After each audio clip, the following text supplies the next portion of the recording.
Pues buenas tardes a todos. Como estaba comentando a los compañeros eh, off the record, esta es la última clase. Mm, Se nos ha pasado, no sé si se os habrá pasado rápido o no, pero a mí sí que se me ha pasado rápido. Eh, en esta última clase el objetivo es hacer un resumen de los puntos importantes, lo más importantes de toda la asignatura. Así que si en 2 horas podemos sintetizar toda esta información, creo que es algo bastante positivo de cara al éxito. Vamos a explicar, vamos a ir viendo tema por tema, pero nos vamos a ir centrando en los puntos más críticos, ya os digo, orientado principalmente al examen. Igualmente, si tenéis alguna duda relacionada con el TCM, imagino que igual no, porque todavía algunos os resultará pronto, pero alguna duda relacionada con el caso práctico o con cualquier elemento de la asignatura, total libertad, me preguntáis ahora o si estáis viendo la clase después, porque no habéis tenido la oportunidad de estar hoy aquí, eh, podéis, podéis escribirme al correo electrónico. Ay, creo que Laura dice que se oye con eco. A ver, voy a ver si lo puedo solucionar.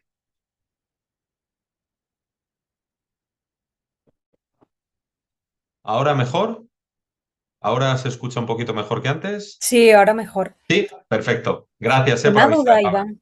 Sí, Con lo del TCM, ¿nos darán una clase explicándonos los puntos generales o algo? Entiendo. sí, va a haber una clase explicativa del TFM, os la dará Eduardo, o al menos todos los años la da Eduardo, yo imagino que este año también será así, os la dará Eduardo la clase y os explicará un poco, pues, cómo encarar, enfocar y desarrollar el TFM. Yo creo que os he hablado ya algo del TFM, pero os puedo hacer otra pequeña introducción.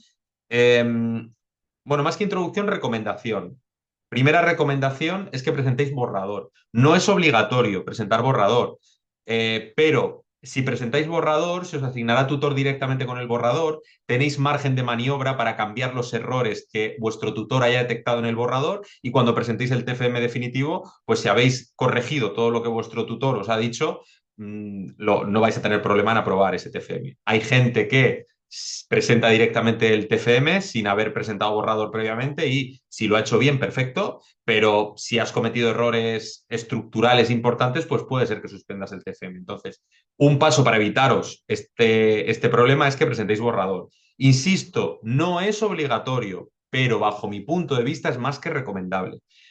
Hay gente que me dice, es que no tengo tiempo. Bueno, pues si no has tenido tiempo, ¿qué vamos a hacer? No se pueden hacer milagros, pero por poquito que podáis encauzarlo, mi recomendación es que presentéis borrador del TFM. El borrador es un borrador, como su propio nombre indica, no hace falta que presentéis el TFM perfecto. Hay gente que sí, hay gente que ya te presenta en el borrador el TFM eh, listo para salir. Y ahí es donde el tutor le dice, oye, pues mira, esto y esto lo tienes que cambiar porque no está bien. Lo cambia y perfecto.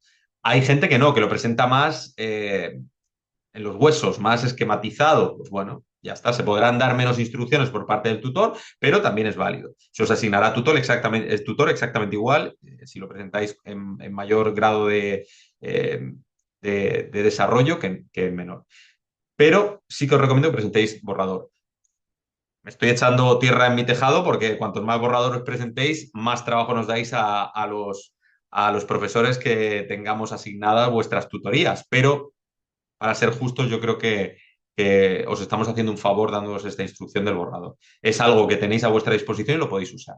Entonces, segundo consejo que os doy de cara al TFM, eh, dos documentos clave que son la guía para la elaboración del TFM y un documento de ayuda del TFM. Uno, el documento de ayuda te explica cómo son las tablitas de evaluación y planificación para que no te equivoques en el formato y el documento de guía para la elaboración del TFM te dice todos los puntos que tiene que tener obligatoriamente el TFM.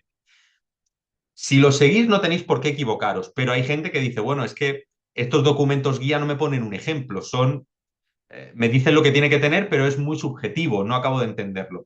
Y ahí va mi tercera recomendación. Tenéis una parte que es la de repositorios de TFM. Yo os recomiendo que os metáis en los repositorios de TFM, veáis TFM de ediciones anteriores y lo cojáis de guía. No pasa nada, porque al final los puntos son los mismos que tenéis que tener vosotros. Pero si yo, por ejemplo, veo en el TFM que hay un apartado que es el apartado de descripción de lo que sea y no acabo de entender el nivel de profundización, pues si veo cómo lo han enfocado otros compañeros que han aprobado y que si están puestos ahí en el repositorio es porque están ok, pues igual me sirve de guía para poder encauzarlo. Ni muchísimo menos plagiarlo. Evidentemente lo tenéis que hacer vuestro, tenéis que hacer vuestro propio TFM, tenéis que identificar qué tipo de empresa vais a evaluar, qué puesto vais a evaluar y qué metodologías vais a usar. Oye, pues quiero usar ruido. Pues miro uno de los del repositorio y digo, pues mira, este ha usado la estrategia basada en la tarea. Pues voy a usar la estrategia basada en la tarea porque a mí me encaja también bien.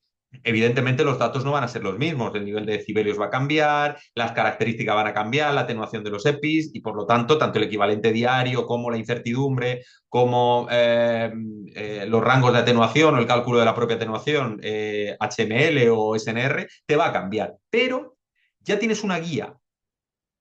No sé si me estoy explicando. Igualmente tenéis guías de todos los casos prácticos que habéis visto en la asignatura de higiene con Gloria o con Yolanda, de todos los casos prácticos que habéis visto en mi asignatura, en ergonomía, todos los casos prácticos que habéis visto con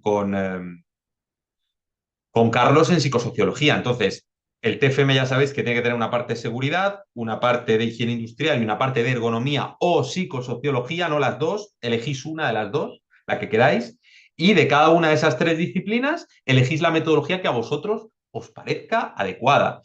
Evidentemente que tenga una coherencia, pero dices, no sé, pues un puesto de trabajo X y vas a medir un contaminante físico, químico, biológico y luego, pues, un espectro de ergonomía en términos de manipulación manual de cargas, posturas forzadas o movimientos repetitivos. Cuando digo que tenga coherencia es que si, por ejemplo, en términos de ergonomía, el puesto de trabajo es de una persona que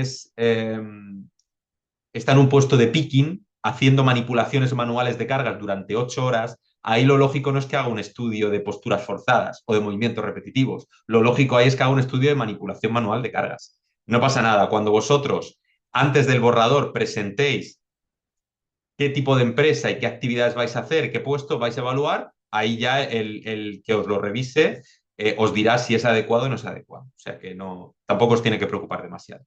Sí que os recomiendo estas tres cosas, que presentéis borrador, que tengáis a mano la guía de elaboración del TFM y el documento de ayuda del TFM y que prestéis atención al repositorio de TFMs que os va a ayudar a clarificar y a entender un poquito mejor las cosas. Que no, presentéis el borrador y vuestro tutor os dará instrucciones sobre cosas que tengáis que cambiar. Eso también, eso es un complemento. Todo esto lo estoy diciendo para que os salga redondo, para que no tengáis problemas con el TFM, de decir, oye, pues mira, es que he suspendido el TFM. ¿Cómo es posible que haya suspendido el TFM? Bueno, pues que has suspendido el TFM porque te pedimos que hicieras una cosa y has hecho otra totalmente distinta. Pues por eso os digo que mi consejo es que uséis ese repositorio de TFMs para que veáis que todos giran en la misma línea, tienen todos los puntos más o menos iguales y el enfoque es muy parecido.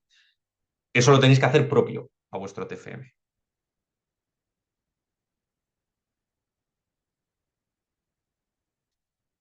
¿Vale? Ok, más cosas. Hoy no hay mucha gente en clase hoy, así que os pido a que los que veáis la clase después, de momento no hay mucha gente, igual después se acaba conectando más, pero bueno, por si acaso no se conectaran muchos más, os pido a que los que veáis la clase después, que contestéis la encuesta de valoración. La lancé ayer, la voy a volver a lanzar ahora. Así que os llegará a vuestro correo. Simplemente es una encuesta de valoración, es totalmente anónima, no, yo no voy a saber qué habéis contestado, lo único que a mí sí que me dicen es el número de personas que han participado en la encuesta. Me dicen, han participado 80, 100 personas. Ese es el valor que yo sí que me va a llegar a mí. Pero es totalmente anónima, esa información no me va a llegar. Y bueno, luego me van a llegar los resultados globales, la media de todos los resultados. Así que os pido que, por favor, para bien o para mal, en lo que a mí respecta, contestéis a la encuesta y, y nada, voy a aprovechar ahora para volver a lanzarla. Y los que estáis ahora mismo en clase, si no la rellenasteis, porque ahora mismo, si yo no tengo aquí mal, la han cumplimentado ya 14 personas, así que lanzo el recordatorio de encuesta. Si de los que estáis en clase, vale, en principio ya el correo se tiene que haber mandado. Si de los que estáis en clase no os llegó ayer la encuesta ni os ha llegado hoy, decídmelo que puedo meter aquí vuestro o puedo buscaros y volver a reenviarla sin ningún tipo de problema. Pero sí que os pido que colaboréis y que hagáis esta encuesta porque cuantos más la hagáis, pues mayor grado de fiabilidad y de capacidad de análisis vamos a tener con vuestra encuesta de satisfacción y valoración de la asignatura. Valoréis la asignatura, ¿eh? No todo el máster en general. Bueno, en la parte al menos de esta encuesta que yo os acabo de mandar. A ver, me habéis escrito en el chat. Ah, vale, que mañana hay examen y por eso no ha venido mucha gente. Vale, mañana tenéis examen. Hay 3 exámenes. Vale, sí, sí, entonces sí, va a ser por eso. Lo que no ha venido todo el mundo. Vale. ¿De qué tenéis examen mañana?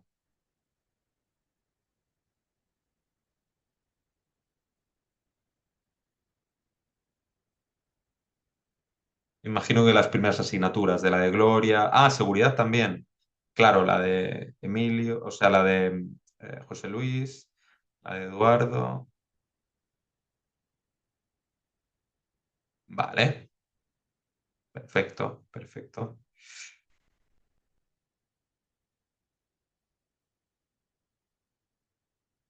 Y también termina el plazo de entrega de tareas para hoy, o sea que también tenéis aquí tela. Un palet, dice Araceli. De riesgos, imagino que ha puesto antes de riesgos. Muy bien. Bueno, vamos a aprovechar esta clase para ver lo que serían los puntos críticos de cara cuando tengáis que preparar mi examen, el examen de esta asignatura. Y si tenéis dudas, por supuestísimo, insisto, podéis preguntarme en cualquier momento. Venga, os voy a compartir. Vamos a ir viendo tema por tema. Os voy a compartir el primer tema, vamos viendo los puntos más importantes del primer tema, luego el segundo, luego el tercero y el cuarto. Y sin más.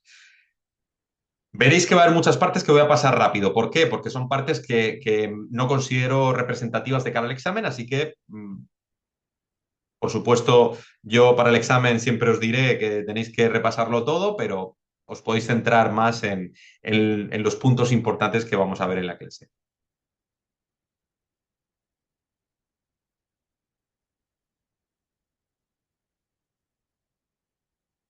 Sí, Mohamed, suele ser la opinión general, la que tú has comentado. Me alegro por lo menos que por la parte nuestra docente estéis contentos.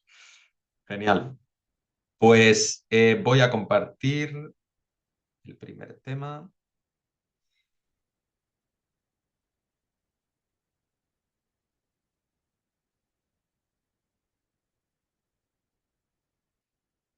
Vale. El primer tema es el de introducción a la ergonomía, ya nos pilla muy lejos. Allá cuando empezamos con él a finales del año pasado, ya parece que hace mucho tiempo, pero bueno. Eh, vamos a ver los puntos clave. Conceptos básicos. Al principio estuvimos hablando de todo lo que era la parte más global de la ergonomía, contextualización histórica, etimológica, eh, todo lo que es el prisma ergonómico práctico de la realidad actual. Todo esto, evidentemente, en el examen no os lo voy a preguntar. Era para que tuvierais un contexto de lo que os venía. De las definiciones, sí, de todas estas definiciones, espacio, ambiente de trabajo, puesto de trabajo, son definiciones comunes a las otras asignaturas, así que realmente no voy a ahondar en ellas, no os preguntaría por ellas. Sí me centraría en la definición de ergonomía. Puede ser, es un punto importante que tenéis que anotaros, la posibilidad de que caiga en el examen el concepto, la definición de la ergonomía según la IEA, la International Ergonomic Association. Básicamente porque es una de las definiciones más completas, a mi juicio. Es una definición que engloba la disciplina como ciencia, la disciplina como conjunto de análisis metodológico y del puesto de trabajo encaminado a adaptar el trabajo a la persona y de esta manera optimizar ese bienestar de las personas y como de manera pues, más subsidiaria el beneficio productivo o eficiente en términos empresariales. Pero esto ya os comenté que no era tan relevante para nosotros. Vale, leemos la definición, es la disciplina científica que trata las interacciones entre los seres humanos y otros elementos de un sistema, así como la profesión que aplica teoría, principios, datos y métodos al diseño con el objeto de optimizar el bienestar del ser humano y el resultado global del sistema. Vale, básicamente lo engloba todo, por eso es una definición muy completa. Tenemos que es una disciplina científica que tiene una relación entre el ser humano y los elementos del sistema. Los elementos del sistema era el todo. Acordémonos que hablábamos de la ergonomía en términos eh, ambientales, cómo podía afectar la temperatura, la humedad relativa, la velocidad del aire. Esto lo vimos en el último tema. Cómo nos podía afectar el entorno, cómo nos podía afectar el elemento, el patrón biomecánico, el diseño del puesto de trabajo, pues es la relación entre esa persona, todos esos elementos, así como la profesión que aplica teoría, principios, es decir, que aplica metodología, métodos, ¿para qué? Para el diseño efectivo del puesto de trabajo con el objetivo de optimizar el bienestar del ser humano. Es decir, todas estas metodologías que explicamos qué misión tienen, que diseñemos de manera eficiente un puesto de trabajo en términos ergonómicos para obtener qué? Pues para obtener una optimización del bienestar del ser humano. Y de manera ya pues, solidaria, también el resultado global del sistema. Pues si además conseguimos que se mejore la productividad o que el sistema en general funcione con un engranaje más lubricado, pues bienvenidos. ¿Vale? Entonces, de este primer tema, puntos importantes, aquí tenéis el primero, el concepto de ergonomía según la IEA. Segundo punto importante, la división ergonómica. Esto lo vimos también. ¿En qué 5 áreas o 5 elementos se divide la ergonomía? Pues tenemos la parte cognitiva, la temporal, la geométrica, la organizacional y la ambiental. ¿Qué era cada una de ellas? La cognitiva era la de la percepción. ¿Cómo percibo, cómo siento las cosas? ¿Cómo siento una carga? ¿Cómo siento una determinada postura? ¿Cómo siento una determinada extremidad o articulación? La parte cognitiva, la percepción de cómo esa interacción entre la tarea y mi cuerpo se desarrolla. Ejemplos de división cognitiva, pues si yo le digo a alguien, ¿cómo ves esta tarea? ¿Te cuesta más, menos trabajo que la otra? ¿La ves más o menos difícil que la otra? ¿Te supone más o menos molestias que la otra? Todo eso es muy subjetivo. Lo objetivo es el dato cuantitativo en términos globales para todos. Ese es objetivo. Ahora bien, cómo yo percibo las cosas es algo más difícil de justificar desde un prisma global a la hora de hacer un análisis ergonómico. Por eso es tan importante la percepción, la parte cognitiva. Luego tenemos la parte geométrica. Recordemos que hablamos de dos conceptos, biomecánica y antropometría. Antropometría eran las partes de mi cuerpo, las medidas de mi cuerpo, pues mi mano de aquí a aquí mide tantos centímetros. Eso es un dato antropométrico. Y luego está la biomecánica. La biomecánica es la implementación de elementos mecánicos a un cuerpo humano, en este caso, o a un cuerpo biológico, a un ente biológico en términos globales, pero en este caso, de forma concreta, a las personas. Pues, ¿cómo aplicaríamos la biomecánica? Si la antropometría sería la medida de aquí a aquí, la biomecánica sería el movimiento de aquí a aquí, o de aquí a aquí, o de aquí a aquí, la posibilidad mecánica de coger algo, de parar algo, de sostener algo, de pinzar algo, esa sería la parte más biomecánica, de cómo mecánicamente podemos desarrollar un tipo de postura o aplicativo de sobreesfuerzo, de manipulación o de movimiento, la parte más biomecánica. ¿Cómo se desarrolla ese movimiento? ¿Cuántos grados de amplitud tengo desde aquí, aquí o desde aquí, aquí? Ese rango de actuación. Si pensáis un poco en las metodologías que hemos visto, os acordaréis del REBA, que aparecía la muñeca, te decía 20 grados, más, menos. Ese es el factor biomecánico. Y ese factor biomecánico hemos llegado también con un dimensionado. Entonces tenemos la parte cognitiva, la parte geométrica, la parte ambiental, que la vimos en la última clase, iluminación, temperatura, humedad relativa, velocidad del aire, ruido, vibraciones. Esa es la parte ambiental. La parte que no es pura y dura de la postura o de la carga o del movimiento, es del entorno que me rodea. Por eso es ambiental, porque es de todo lo que me rodea. Y ambiental hay muchos más factores. Factores de, de capacidades, factores de elementos externos al trabajo que nada tienen que ver con él. Entonces, la parte ambiental es muy global. Luego tenemos la temporal y la organizativa, que son muy similares, porque nos hablan del tiempo y de la manera en la que organizamos el tiempo. Pues la jornada laboral es de 8 horas, esa sería más la parte temporal. La parte organizativa sería esas 8 horas, ¿cómo se desarrollan? Pues se desarrollan 4 por la mañana y 4 por la tarde. Pues sería más la parte organizativa, la parte de los turnos, de los descansos y luego la temporal, los tiempos de exposición, etc. Entonces, posible pregunta de examen, igual que la primera, que es la definición de ergonomía. ¿Cuáles son las 5 dimensiones de la ergonomía? Cognitiva, geométrica, ambiental, temporal y organizacional. ¿Vale? Ok. Estas no nos interesan. Bueno, nos interesan de cara al examen, me quiero referir. Si os preguntara por las divisiones, serían las primeras. Normas técnicas sin más, concepto de diseño del puesto de trabajo, espacio del puesto, diseño del puesto. Este podría ser también un punto importante. Os podría preguntar por cuáles son los elementos a tener en consideración, perdón, a la hora de diseñar un puesto de trabajo. Pues aquí los tenéis. No sería explicarlos, sería solo citarlos, insisto, no explicarlos. Tenéis todos estos elementos, simplemente pues los citáis. Distribución del área de trabajo, cómo distribuyo el área de trabajo, cómo la reparto, postura o posición, plano de trabajo, ¿os acordáis que hablamos de los planos horizontales, verticales? Vías de circulación, cómo están distribuidas, espacios en general del entorno de trabajo, acordémonos que hablamos de la superficie, del volumen, de la altura, asientos de trabajo, dimensiones del puesto de trabajo, zonas de alcance, que también van muy relacionados con el ámbito horizontal, disposición y ajuste de los medios de trabajo, métodos de trabajo, campos visuales y adaptación a trabajadores especialmente sensibles. Si tenemos algún trabajador que tiene algún tipo de discapacidad o tiene algún tipo de limitación desde un prisma médico, pues eso lo abordaríamos desde la adaptación del puesto de trabajo a personal especialmente sensible.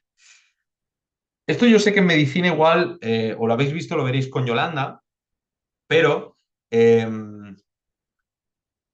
la parte de medicina es una parte especialmente sensible. Si bien los técnicos de prevención recibimos información sensible que no se puede difundir continuamente, destacaríamos la parte de vigilancia a la salud, la parte médica. ¿Qué quiero deciros con esto? Que si os llega un certificado de aptitud con una limitación médica de un trabajador, tenéis que ser suficientemente conscientes del tipo de información sensible que tenéis. No podéis dejar ese informe encima de la mesa y marcharos a tomaros un café. No podéis dejar el ordenador con la ventana abierta y con esa información sensible. Tiene que estar custodiada y si es digital tiene que estar cifrada y guardada en documentos específicos. No es algo que podamos manejar con libertad absoluta igual que otra base de datos, porque hay bases de datos que son más o menos sensibles, pero la información de salud es súper sensible. Imaginaos que simplemente por tema de protección de datos ya pueden caer sanciones millonarias, y cuando digo millonarias me refiero a de euros, millones de euros de sanciones por incumplimiento de exposición de datos, y estamos hablando de nombre, apellidos, DNI y fecha de nacimiento, pues imaginaos si hablamos de datos clínicos de salud de una persona. Si esta persona tiene una determinada patología, que eso en principio no os debería llegar a vosotros, pero sí las limitaciones que esta persona tiene por términos de salud. Entonces, hay que tener especial precaución con esto, porque podéis tener sanciones por vía de protección de datos, pero también por la ley de infracción y sanción por el orden social. O sea que eh, es bastante crítico esto. Vale, ahora vamos a verlo. Bueno, no os los voy a explicar todos, no me voy a parar en todos, me voy a parar solo en tres de ellos que son los que podrían llegar a desarrollarse en el examen. Posturas de trabajo, postura dinámica, estática. ¿Qué diferencia hay entre postura dinámica y estática? Lo tenéis en esta slide. Lo tenéis también en el temario, pero lo tenéis principalmente en esta slide. ¿Qué vamos a considerar o qué vamos a entender como trabajo dinámico y qué vamos a entender como trabajo estático? Bien, los trabajos dinámicos van a ser aquellos que van a estar relacionados con las actividades que el trabajador realiza cuando hace desplazamientos o tiene que levantar, transportar, bajar, empujar, arrastrar un elemento Y el trabajo dinámico normalmente está relacionado con grandes esfuerzos. Vale, hasta cierto grado es lógico porque un trabajo estático me puede afectar, tenga carga o no tenga carga, pero un trabajo dinámico tiene un mayor impacto si tiene carga, evidentemente. En un trabajo estático también me puede afectar más si tiene carga, pero digamos que es más fácil encontrar problemas con un trabajo estático sin carga que con un trabajo dinámico sin carga.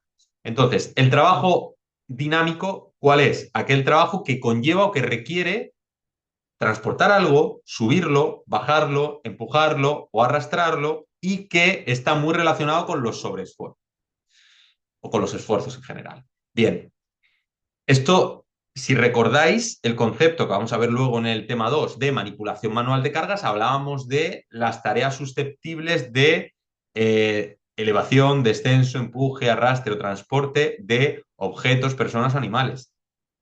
Pues el trabajo dinámico está muy relacionado con esto.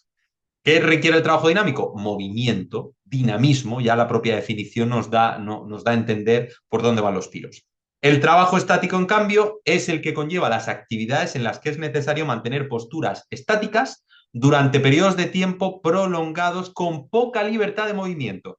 Ojo con esta definición, que hay muchos errores. Yo hay compañeros que cuando esto lo preguntan en el examen se han equivocado porque han dicho el trabajo estático es aquel trabajo en el que hay posturas estáticas durante todo el tiempo. No es correcto. Durante largos periodos de tiempo. Yo no tengo que por qué estar 8 horas en una postura estática sin moverme. Puedo estar en una postura estática en un periodo de tiempo prolongado y con cierta libertad de movimiento. ¿Qué significa esto? ¿Qué es libertad de movimiento? Pues libertad de movimiento es que yo me pueda mover con amplitud. Si yo estoy ubicado en un puesto de trabajo de 1 por 1, de 1 metro cuadrado, en el que no tengo posibilidad casi de moverme, los brazos igual los puedo mover un poquito, limitados, poca libertad de movimiento, pero es que las piernas, un paso adelante, un paso atrás, tampoco tengo mucho margen de maniobra. Entonces, es en aquel caso donde está limitada la capacidad de movimiento. En aquellos casos donde está limitada la capacidad de movimiento y hay periodos de exposición prolongados, hablaríamos de posturas estáticas, perdón, trabajos estáticos, en los que haya posturas estáticas con poca libertad de movimiento durante largos periodos de tiempo o periodos de tiempo prolongados. ¿Dudas en relación a esto?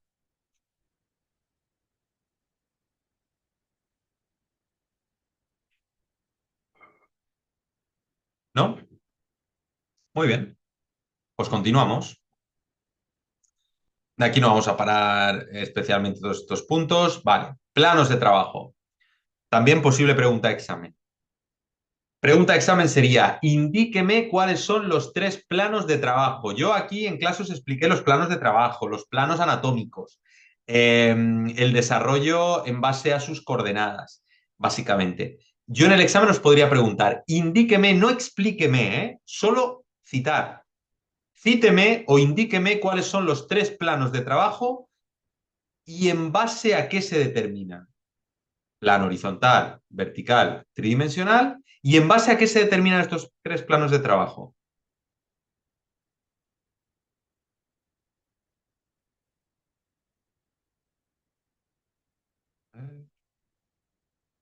Muy bien, Azucena. En base a sus coordenadas. Exacto. Exacto. Muy bien, Marina también lo ha dicho. Las coordenadas X, Y, Z. Perfecto. Perfecto. En base a sus coordenadas. Muy bien, pues ahí ya tendréis la pregunta. Un punto entero. ¿Cuáles son los 3 planos de trabajo? Horizontal, vertical y tridimensional. Y se definen en base a sus coordenadas. Ahí lo tenéis. ¿Vale? No hace falta que los expliquéis, ni muchísimo menos.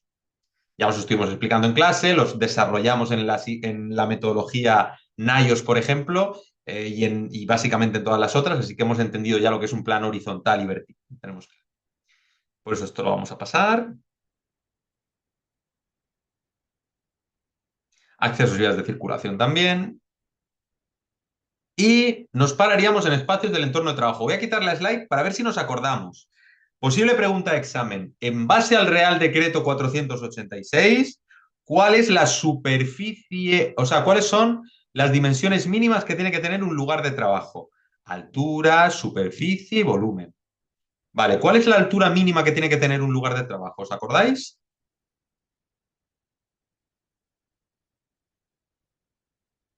Muy bien, 3 metros. Muy bien, Azucena, 3 metros y 2,5 en oficinas, despachos, locales comerciales. Muy bien. 3 metros y 2,5 es la única excepción en caso de locales comerciales, oficinas o despachos.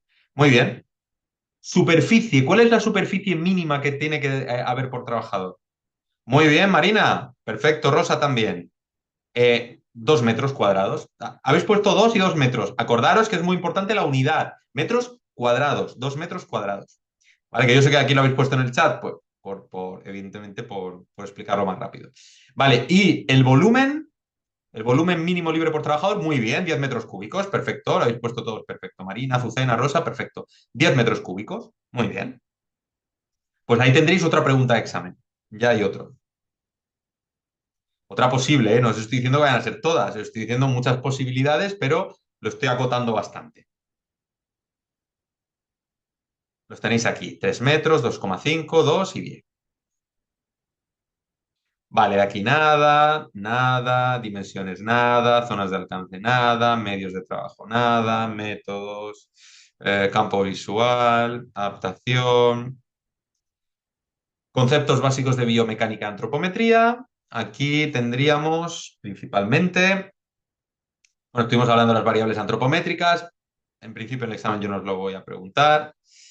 Los conceptos básicos biomecánicos, estuvimos hablando de medicina, del impacto en la ergonomía deportiva, la laboral, los elementos que afectaban pues, en nuestro cuerpo. No voy a profundizar porque luego en el tema 2 os puedo preguntar por las lesiones producidas como consecuencia de la manipulación manual de cargas, posturas forzadas o movimientos repetitivos, así que realmente los elementos locomotores o constitutivos del sistema biomecánico no os lo preguntaría, anatomía tampoco, modelo biomecánico tampoco. Y por último, de este primer tema, podría preguntaros por cuáles son los movimientos corporales básicos según Thomson y Floyd, que son estos. Recordemos que yo os estoy explicando muchos más movimientos, estoy explicando movimientos de desviación, movimientos globales de pronosupinación. Vale. Pero yo, si os pregunto en el examen, os preguntaría por los de Thomson y Floyd, porque son los que tenéis en el temario, ¿eh? Y ya os dije yo que el examen lo puedo aprobar tanto el que tenga el temario como el que no, ¿vale? Es verdad que hay partes que pueden salir en el examen que no están en el temario y que yo os las voy a explicar ahora, que serían las partes de las metodologías y la guía técnica del instituto en términos de manipulación manual de cargas de sobreesfuerzos. Pero esto os lo voy a explicar ya ahora en el tema 2. Y es verdad que en el temario no lo tendríamos. Vale. En el examen, si os preguntara por esto hay que desarrollarlo, ni muchísimo menos, solo citarlo. ¿Cuáles son los 6 movimientos básicos corporales según Thomson y Floyd? Abducción, aducción, flexión, extensión, circunducción, rotación. Si tenéis curiosidad, los tenéis en el dibujito aquí arriba, pero básicamente el movimiento de abducción y aducción sería el movimiento que hacemos de apertura. Se le conoce comúnmente como apertura y es este movimiento, me da igual con todo el brazo contraído o extendido, es este movimiento de apertura. Si visualmente queréis entenderlo un poco mejor, es como el aleteo. Imaginaos que nuestros brazos son alas de aves, somos aves y tenemos alas, y eh, pues el movimiento de aleteo, si intentáramos movernos como un ave, si intentáramos volar, ese movimiento de arriba a abajo, de aleteo, sería el de abducción o aducción. Abducción o aducción. Que no que este sería de flexoextensión. ¿De acuerdo? Entonces está el de abducción-aducción, que puede ser así o así, y el de flexo-extensión, que sería para adelante o para atrás. Más o menos. Lo estoy explicando con el brazo, pero lo podéis aplicar la pierna igual. La pierna para adelante, para atrás, flexión, extensión. Al revés, flexión, extensión. Y abducción-aducción, si movemos la pierna también de dentro hacia afuera.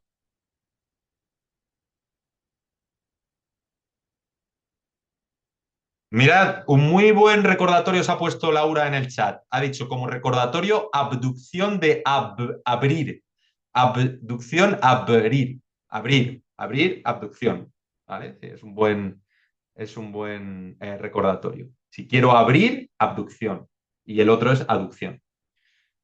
Muy bien. Perfecto. Luego tenéis el movimiento de rotación, que la rotación la podéis tener. Aquí os explica el movimiento de rotación así, rotando para acá, pero lo podéis hacer así, rotando para acá. El movimiento de rotación sería este movimiento. Aquí, en el movimiento de abducción, aducción, rotación, realmente, ¿qué es lo que me está penalizando? O sea, o qué es lo que yo estoy trabajando más. En el caso este del brazo sería el hombro. Entonces, si el día de mañana tenéis reconocimientos médicos que analizar como técnicos de prevención, que os llega un reconocimiento médico en el que el médico del trabajo ha puesto, no se puede realizar manipulación manual de cargas, o no se pueden realizar movimientos de abducción y aducción con el brazo izquierdo, o no se puede realizar flexoextensión del brazo derecho, o no se puede hacer rotación interna o externa del brazo o de los dos brazos, o el brazo izquierdo. Bien. Esto nos lleva a que tengamos que visualizar. Yo, obviamente, no me hace falta visualizarlo porque llevo muchos años y lo tengo claro, pero vosotros no tenéis por qué. Entonces, en mis tiempos, cuando yo tenía alguna limitación de estas y la veía, que el médico la redactaba, pues yo tenía que irme a documentos concretos en papel donde buscaba y acababa de entender el movimiento. Hoy en día no es necesario. Hoy en día os ponéis en internet y le preguntáis a la IA y le decís, necesito saber cuál es el movimiento de abducción o aducción de tantos grados del brazo derecho y te saca un monigote haciendo el movimiento. Entonces, es fácil, yo recomiendo que lo uséis, sobre todo de cara a poder explicárselo al trabajador, que es el que lo va a tener que aplicar, y a su responsable. También os recomiendo que tengáis mucha precaución con las limitaciones que os ponen en los reconocimientos médicos.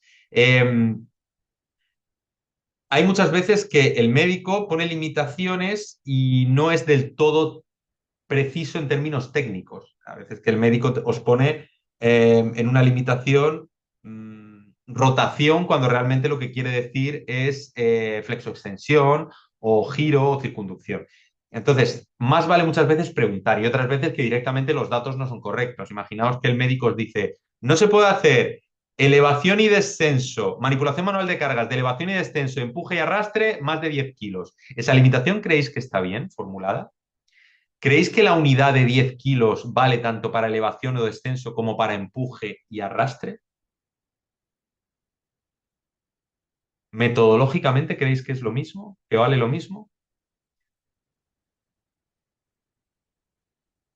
No, totalmente, no vale lo mismo. ¿Por qué no vale lo mismo? Porque cuando yo hablo de elevación y descenso, hablo de coger una carga, subirla y bajarla. Y ahí lo que me interesa es saber cuál es la masa de esa carga. ¿Son 10 kilos? Perfecto, 10 kilos. No puedo pasar de 10 kilos, perfecto. Pero cuando tengo que empujar o arrastrar un carro, a mí me interesa o me importa lo que pese el carro.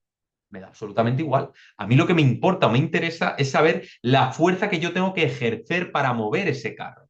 Y eso no se mide en kilogramos. Ese peso se mide en kilogramos fuerza o kilopondios o newtons. Entonces, no es correcto realizar ese análisis tan simplista de no se puede levantar más de 10 kilos, ni empujarlo ni arrastrarlos, porque es un planteamiento erróneo.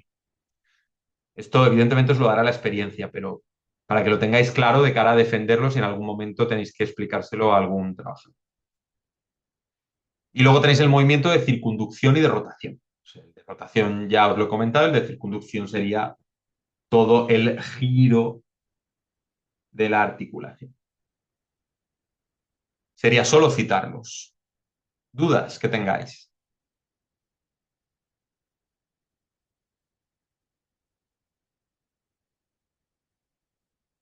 Ya habríamos acabado con el tema uno, ¿eh? ¿Dudas de esta primera parte del tema uno?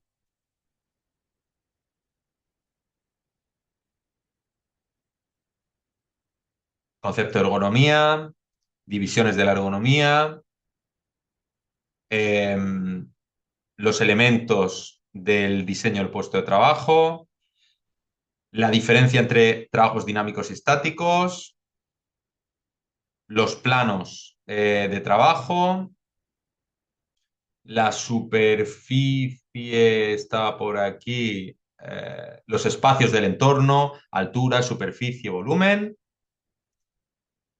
Y por último, los movimientos básicos corporales de Thompson y Floyd.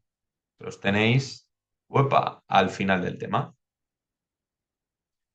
Vale, me decís que todo claro, perfecto. Pues pasamos al tema 2.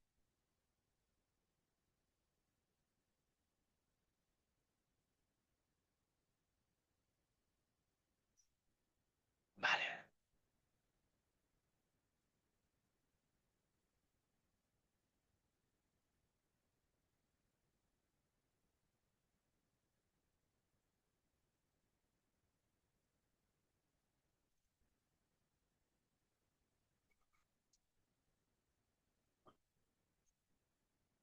vale, os comparto.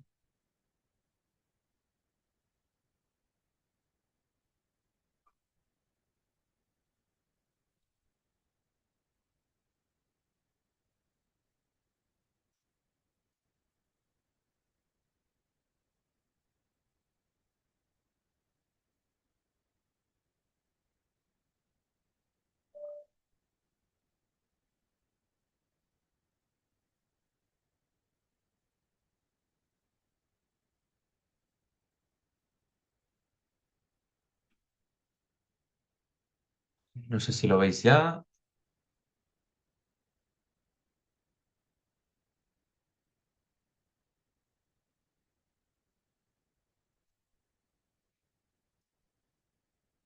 Genial. Venga, pues vamos a carga física, que es la parte más, bueno, no más importante, la más extensa en contenido del temario. Es la parte que aborda la perspectiva de la manipulación manual de cargas, posturas forzadas y movimientos repetitivos. Aquí puede parecer que es mucho. Lo que yo os voy a explicar puede parecer que es mucho, pero yo os voy a dar otro consejo. Estructuraoslo bien en la cabeza. Si os lo estructuráis bien en la cabeza, no es tan complicado. Es decir, ¿qué quiero decir con esto? Tenemos manipulación manual de cargas, posturas forzadas y movimientos repetitivos. Y os puedo preguntar exactamente lo mismo de cada uno de ellos. ¿Qué es cada uno de ellos? ¿Qué es la manipulación manual de cargas? ¿Qué es la postura forzada? ¿Qué es el movimiento repetitivo? ¿Qué es?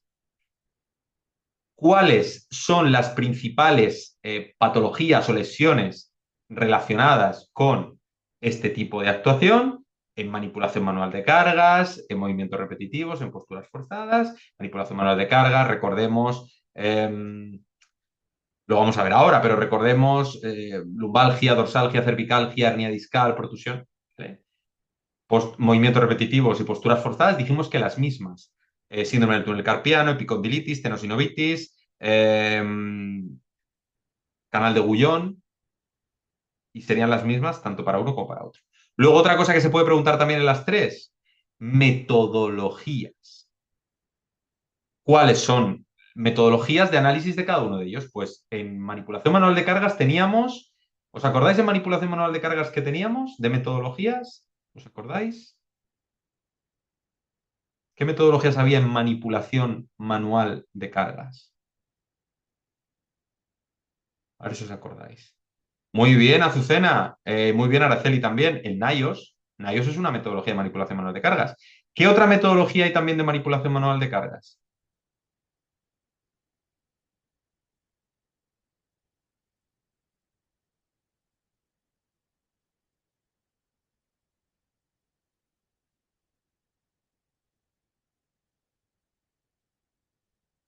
Bueno, la guía técnica del Instituto Marina es la que nos explica cuáles son las metodologías. Ya metodología como tal de la guía técnica, esa no nos aplicaría. Pero sí lo que dice Marina, la de Snucan Sirielo. Exacto, está así. Exacto. Snucan Sirielo, que es de empuje y arrastre. Vale, pues ya tenemos dos metodologías. Naios, Snucan Sirielo, también está la propia de Naios desarrollada, que es la ISO 11228-1, la Snucan Sirielo desarrollada en la ISO 11228-2, la NTP 1212 de Liberty Mutual de también empuje y arrastre, también basada en Snucan Sirielo.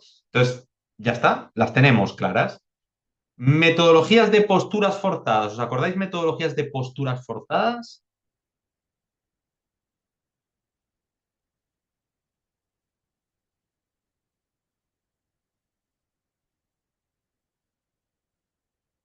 Muy bien, María. El REBA, el ROSA, perfecto. Hay otro que también se llama muy parecido, Reba, Rosa y... De hecho es el primo hermano del Reba, el antecesor del Reba, de hecho. Está el Reba y hay otro que se llama muy parecido, que en lugar de ser Re es Ru. Ru, uy, casi, no es Ruba, es Rula, Rula, el Rula. El Owas también, como comenta Marina, muy bien. El Reba, el Rula, el Rosa, el OWASP, ahí tenéis otra pila de métodos. Y de movimientos repetitivos, vimos dos. El OCRA, muy bien, con C, pero es el OCRA, muy bien. El OCRA.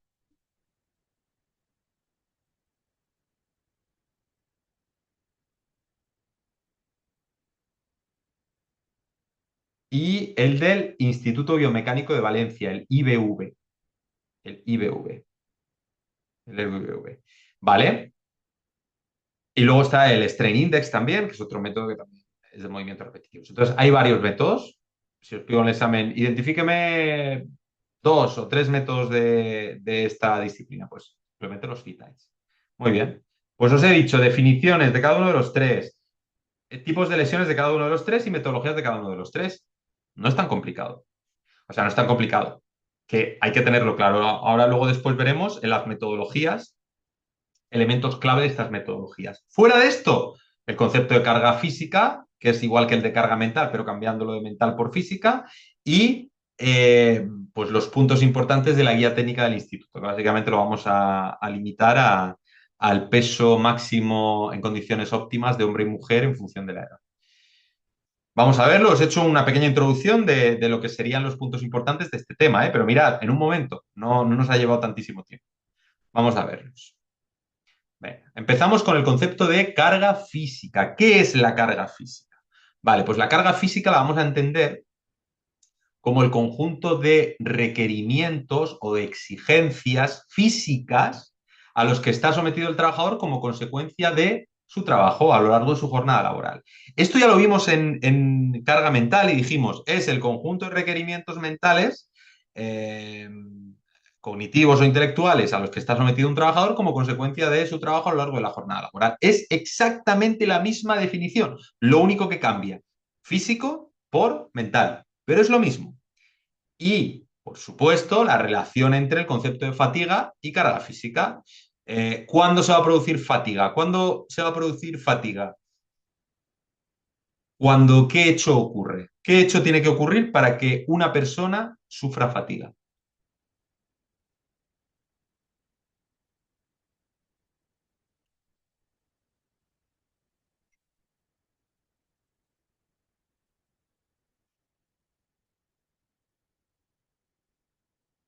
¿Qué creéis que tiene que ocurrir? Yo trabajo. A ver. Muy bien, Araceli, muy bien, Marina. Básicamente, como bien decís, que supere la capacidad del individuo. ¿El qué? La exigencia de la tarea. Cuando la exigencia de la tarea está por encima de mis capacidades, estoy ante una situación de fatiga, porque no doy abasto. Luego veremos en carga mental, como vimos el último día en clase, que además tenemos la situación de subcarga, cuando está muy por debajo de nuestras capacidades, porque yo me puedo fatigar tanto por exceso como por defecto.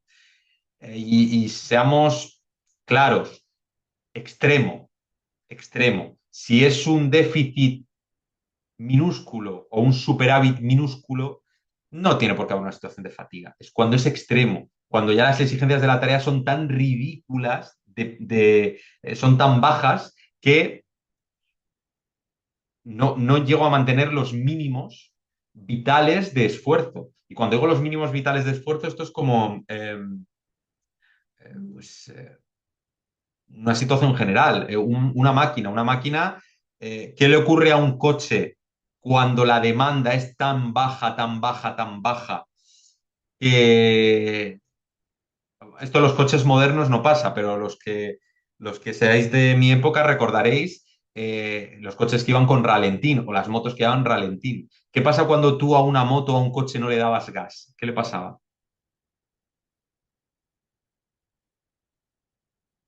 Y tenía el ralentín bajo, claro. que se calaba, se apagaba, exacto. Es decir, le estoy pidiendo tan poco, tan poco, tan poco, la cantidad de combustible que le estoy dando es tan minúscula, tan básica, tan básica, tan básica, que con la mezcla de oxígeno que hay se ahoga. Es que no tiene, no puede funcionar. Le falta cantidad.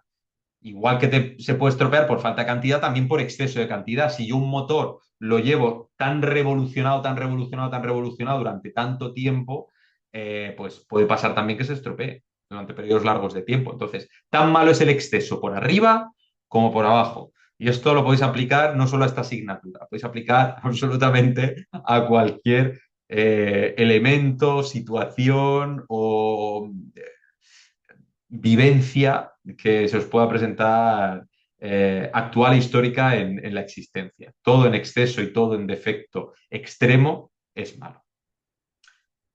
Beber poca agua, demasiada poca agua te puede matar, pero es que beber demasiada agua también te puede matar. Puede haber ahogamiento celular si te bebes una cantidad ingente de litros de agua de golpe. Entonces, hoy en día se habla mucho de las bondades del agua. Yo bebo, me hidrato, hay que estar hidratado, beber agua, pero no pasarse tampoco. Los excesos de hidratación tampoco son extremadamente buenos. Entonces, todo en exceso hay que mirarlo con lupa. Hay que mirarlo. Vale, pues yo creo que el concepto lo tendríamos claro, ¿verdad?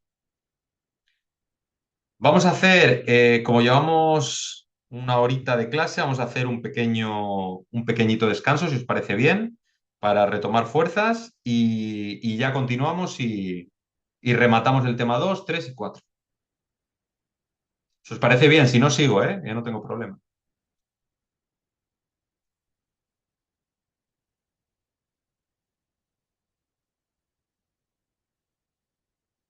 Venga, vamos a ver 5 minutitos y retomamos.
Ok, pues continuamos.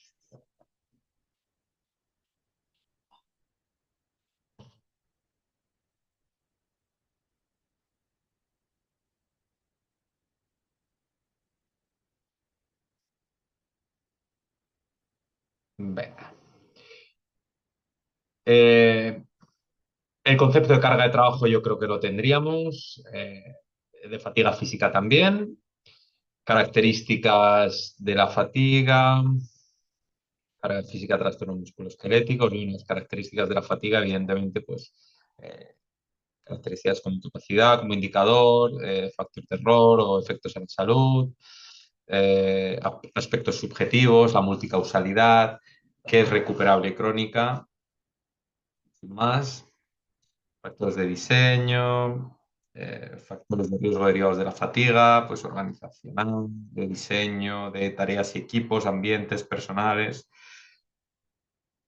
cómo se evalúa desde una perspectiva eh, objetiva a la hora de determinar elementos de análisis metodológico, pues el consumo energético, consumo de oxígeno, análisis de frecuencia cardíaca, medidas de control de la fatiga, premisas para un ritmo de trabajo saludable y pasamos a manipulación manual de cargas. Bien, recordemos, tenemos tres: manipulación manual de cargas, posturas forzadas y movimientos repetitivos. Empezamos con manipulación manual de cargas. Venga. ¿Qué es la manipulación manual de cargas? Pues lo primero que tenemos que saber es qué es una carga. La definición de la guía técnica del instituto, en su actualización del 24, finales del 24, si no recuerdo mal, de noviembre, cualquier objeto, persona o animal susceptible de ser levantado, descendido, colocado, empujado, traccionado, desplazado, sujetado o transportado. En definitiva, nos dice cualquier objeto, persona, animal para evitar pues, suspicacias o o falta de consideración. Evidentemente, si hablamos en términos generales de un trabajo en el que se manipulan objetos, pues es relativamente fácil. Ahora, si hablamos de un hospital en el que se está manipulando personas, hablar de manipulación manual de cargas, hablar como de cargas en general, sin matizar qué es lo que son, pues puede llegar a suponer algo inadecuado para algunas personas o incluso con los animales también. Así que el concepto para evitar herir sensibilidades, el legislador lo tuvo muy, bueno, los técnicos del instituto lo tuvieron muy claro a la hora de determinar que era cualquier objeto, persona o animal susceptible de ser todo esto. ¿Qué es lo que puede conllevar una manipulación? Pues subir, bajar, empujar, arrastrar o transportar. Es muy fácil. A la hora de memorizarlo, si queréis, pensar en arriba, abajo, adelante, atrás y moviéndose en transporte. Subir, bajar, empujar, arrastrar y transportar cualquier carga en términos de objeto, personas o animales, susceptibles de eso, de objeto, personas, animales. Por lo tanto, la carga será eso, el objeto susceptible de ser, bueno, el objeto, la persona o el animal susceptible de ser manipulado, subido, bajado, empujado, arrastrado o transportado. Ese sería el concepto de carga. El objeto, el animal o la persona.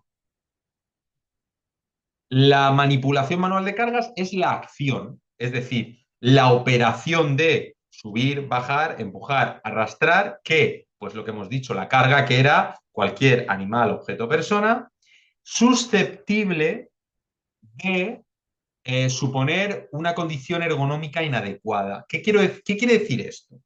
Eh, ¿Acaso cualquier objeto, persona o animal susceptible de ser manipulado no es per se una carga? Sí y no, en términos generales sería una carga. En términos específicos y afinando más en términos metodológicos, lo vamos a limitar al peso. No vamos a considerar, si yo tengo que elevar un boli, tengo que coger un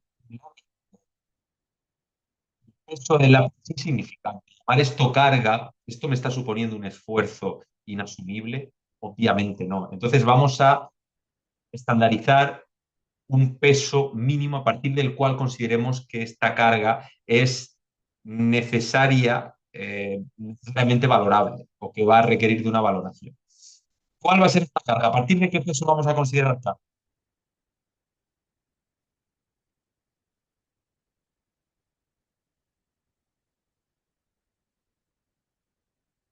Muy bien, perfecto. Muy bien, aquí habéis acertado todos. Elena, Alejandro, Araceli, Laura, exacto. 3 kilos, a partir de 3 kilos. A partir de 3 kilos lo vamos a considerar carga. Bien, ¿significa esto que si yo me encuentro entre un objeto inferior a 3 kilos, eh, que se esté manipulando en condiciones inadecuadas, no tenga que evaluarlo? No, ni muchísimo menos. Pero por norma general, el estándar lo vamos a marcar en estas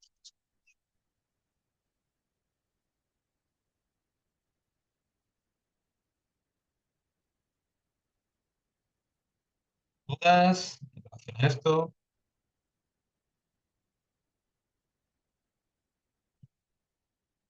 muy bien. Vale, continuamos.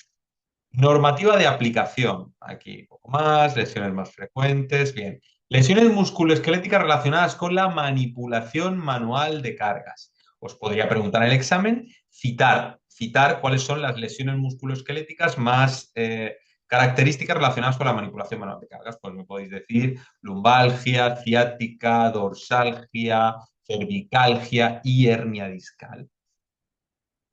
Si os sirve de truco también, acordaros de los sufijos algia, lumbalgia, dorsalgia, cervicalgia. Acordaros de las partes del tramo de la columna vertebral. Cervicales, lumbares, dorsales, lumbares y sacra. Añadís el sufijo algia y ya tenéis la patología. Y la hernia discal, que es la conocida por. De todos estos, yo en el examen os podría preguntar por citarlos. Y si hubiera alguno que os podría llegar a preguntar que lo desarrollarais, que lo explicarais, sería la hernia discal. ¿Qué es la hernia discal? Pues la hernia discal básicamente se da cuando eh, el núcleo del disco intervertebral empuja hacia afuera, aplasta o oprime el nervio ciático y básicamente se materializa esta hernia. ¿Cuál sería la definición? Porque hay gente que me dice, bueno, si yo te lo explico con mis palabras en el examen, me lo das por bueno. Si me lo explicáis con vuestras palabras de una forma clara y suficientemente ajustada a la realidad, os lo daré parcialmente por bueno, os lo podré dar incluso por bueno. Pero yo me ajustaría a la definición conceptual, porque muchas veces que la gente en su cabeza tiene una fácil explicación, pero lo plasma de una forma un poco más complicada. Entonces yo tiendo a valorar muy negativamente las explicaciones que no están ajustadas a la definición. Si no están bien explicadas, si están bien explicadas, perfecto. Ahora hay gente que me dice, ¿qué es una hernia discal? Pues la hernia discal es cuando una persona está trabajando y le duele la espalda. Eso no es una espalda, te puede doler por una lumbalgia, por una ciática, por una dorsalgia, por una cervicalgia y por supuesto también por una hernia discal, pero no es solo una hernia discal el dolor de espalda. Es una definición totalmente inadecuada. No es nada. En la explicación de la hernia discal, Marina dice, a mí nunca se me olvidará el ejemplo del sándwich. Como el sándwich que explicaste, como el sándwich que explicaste es lo que se me queda. Bueno, está bien, lo tenéis claro. No, igual no es la mejor manera de explicarlo del sándwich, pero al menos si lo tenéis claro en vuestra cabeza lo podéis explicar fácilmente. El sándwich es la parte del pan arriba y la parte del pan abajo es la vértebra. Y lo que está en el núcleo es el disco intervertebral. En cuanto yo oprimo, presiono muy fuerte de forma inadecuada por los extremos, pues el centro se desplaza, el núcleo del disco intervertebral se desplaza. Es lo del sándwich, sí. Vale, ¿cuál es la definición de la hernia discal que nos da aquí el temario? Pues nos dice que se refiere a cuando el contenido del disco intervertebral protruye. ¿Sabéis lo que significa la protrusión? Protruir, ¿sabéis lo que significa?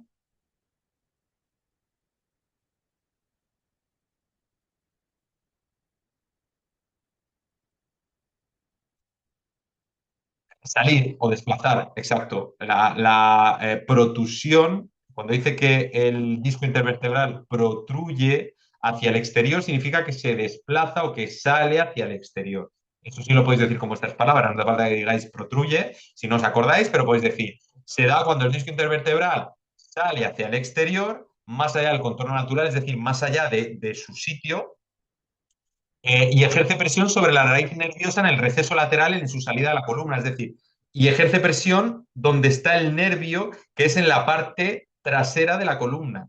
Depende cómo la mires, es trasera frontal, pero si miramos la columna desde este plano, pues nos iremos a la parte trasera, que es donde está oprimiendo ese disco intervertebral. Receso lateral de su salida a la columna y produciendo un dolor irradiado, radiculopatía, por el recorrido del nervio. Básicamente es la imagen esta que tenéis aquí, que os estuve explicando en su momento, que era cuando el núcleo del disco intervertebral aquí está en óptimas condiciones, cuando yo ejerzo una presión adecuada, lo empujo hacia afuera y se produce esta protusión, esta salida del núcleo hacia afuera que está oprimiendo, ¿qué es todo esto de aquí? Esto así de colorcito más anaranjado, tanto esto que estoy marcando como los bracitos que le salen, sus derivaciones, sus radiales, ¿qué es esto? ¿Sabéis lo que es?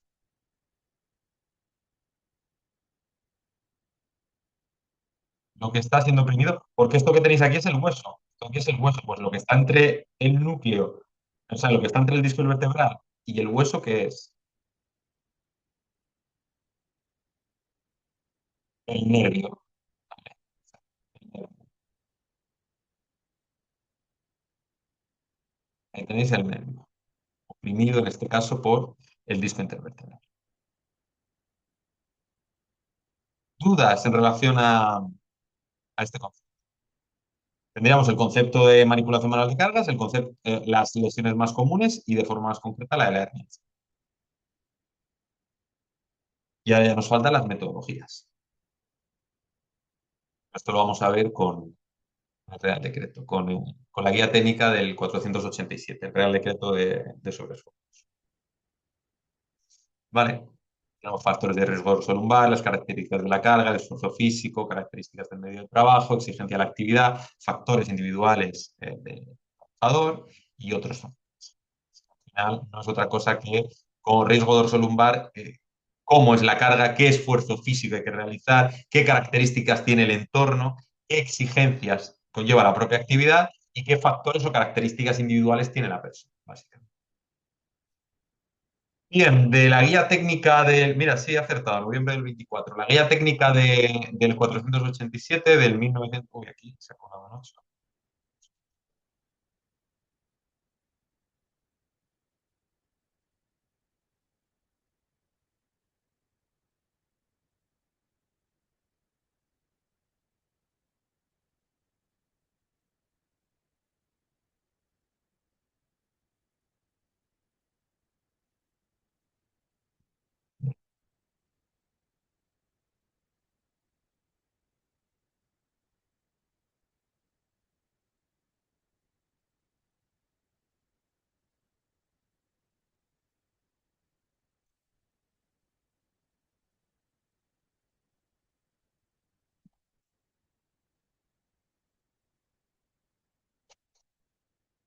Del otro lado. Pues, de la guía técnica, la actualización de la guía técnica del 487 del año 1997, que se actualizó a finales del 24, sacamos varios factores a tener en consideración.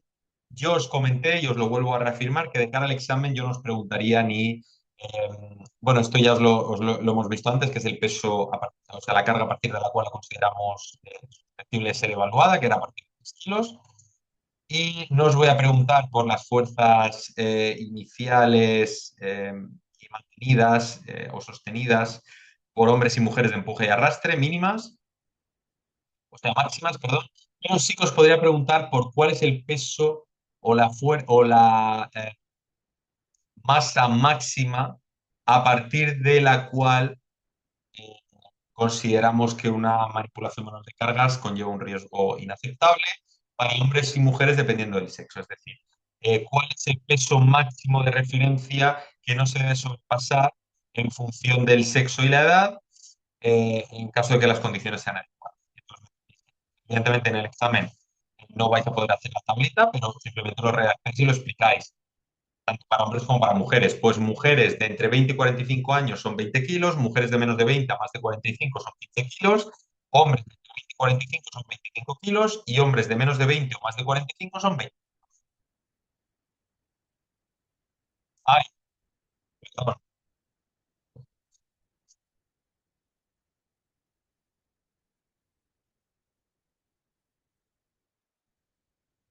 ¿Me escucháis ahora un poquito mejor? ¿Ahora no se corta? Venga, perfecto. Si no me lo decís, gracias por avisar, porque si no se graba entrecortado. Bien. Vale, pues repito, os podría preguntar en el examen por cuál es el peso de referencia máximo que no se debe pasar en función del sexo y la edad en caso de que las condiciones sean ideales. Pues lo que tendríais que contestar sería esta tablita que tenéis aquí, que como no la podéis redactar en formato tabla, pues lo tendréis que redactar indicando que para mujeres de entre 20 y 45 años el peso máximo será 20 kilos, de menos de 20 a más de 45 será 15 kilos, hombres de menos de 20, perdón, hombres entre 20 y 45 años, el peso máximo será 25 kilos, hombres de menos de 20 a más de 45, 20 kilos.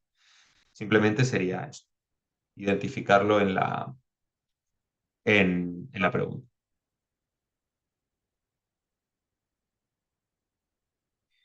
Vale, de aquí no os preguntaría nada del tema de frecuencias ni de pesos máximos acumulados. Estas son las metodologías que ya la hemos comentado antes, NIOS, tablas de Sneuk-Sirielo, la ISO 10228-1 y la 2 o la UNE 1005-2.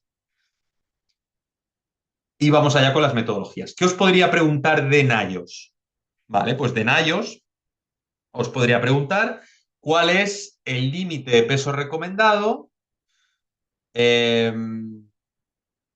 qué analiza esta metodología y cuáles son los niveles de riesgo, por ejemplo. Pues venga, ¿cuál es el índice de levantamiento? ¿O cómo se calcula el índice de levantamiento? Pues el índice de levantamiento es el peso real manipulado entre el límite de peso recomendado. ¿Cómo se calcula el límite de peso recomendado? Pues se calcula multiplicando a una constante de carga, pues una serie de factores de corrección que son el factor horizontal, el de altura, el vertical, el ángulo de asimetría, la frecuencia o el tipo de agarre.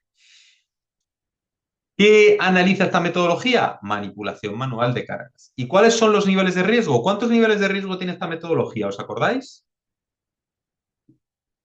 ¿Recordáis cuántos niveles de riesgo tiene esta metodología?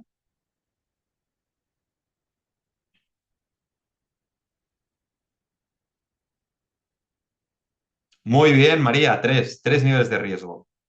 Los tenéis aquí. Si el índice de levantamiento es de menos de 1, es un riesgo aceptable o admisible. Si el índice de levantamiento está entre 1 y 3, es un riesgo relevante o moderado o medio. Y si el índice de levantamiento tiene un riesgo superior a 3, es un índice inaceptable. Es un riesgo, perdón, inaceptable. ¿Vale? De todo lo demás no os preguntaría nada del examen, lo podréis usar de cara al TFM, eso sí. En el examen no os preguntaría nada más.